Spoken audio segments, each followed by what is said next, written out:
So, what is a world system? Or better, what is the best time space, structural time space, to understand space power relations? That is what is important for political geography.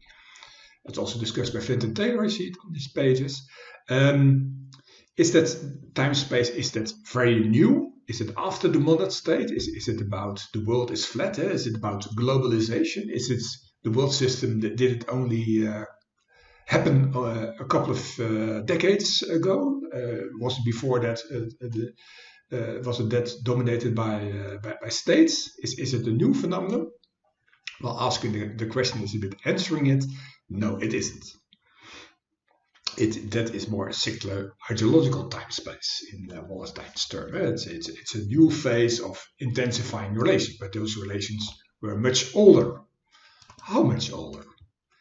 Is it all of human history? Yeah, one can argue.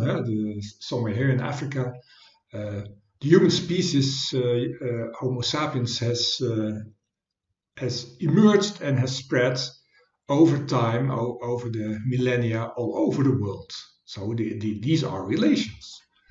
Does that mean that there was always a world system? No, because the relations were too weak.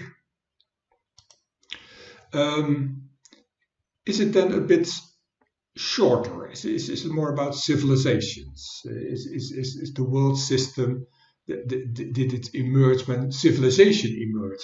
Somewhere in the Middle East? You can see it on this timeline like 5,000 years ago with the emergence of urbanization. The point made by Toynbee, who discusses the rise and fall of civilizations.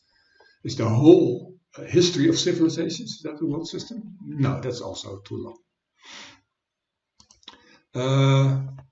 Another who really calls it a world system is Andrew Gunnar Frank, who argues that, well, we'll come to that already. You know that you read yourself into this subject, so you know the Wallsteinian world system that started in the 16th, 17th century in Europe and has expanded over time.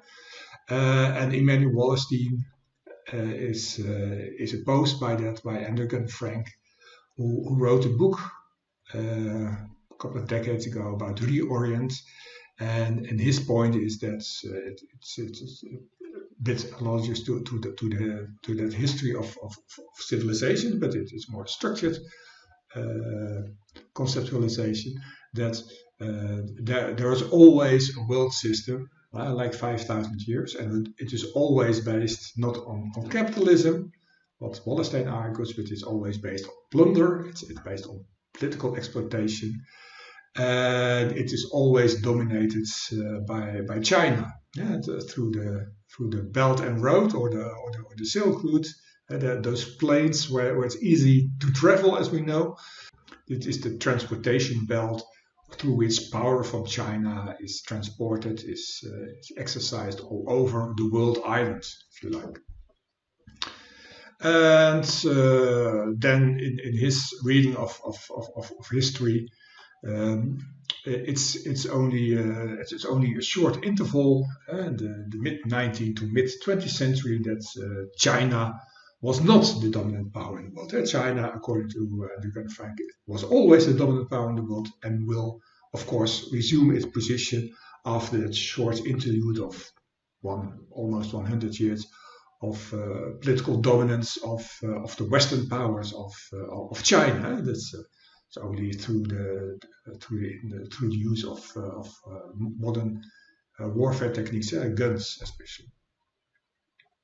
Well, that's also not the world system we're talking about. The world system we are talking about, Wallerstein is talking about, is you know this figure. It's always also in Flint and Taylor. It's the modern world system, it's the capitalist world economy, which started in Europe and through incorporation has expanded over time and taken over all world systems. So that is the world system.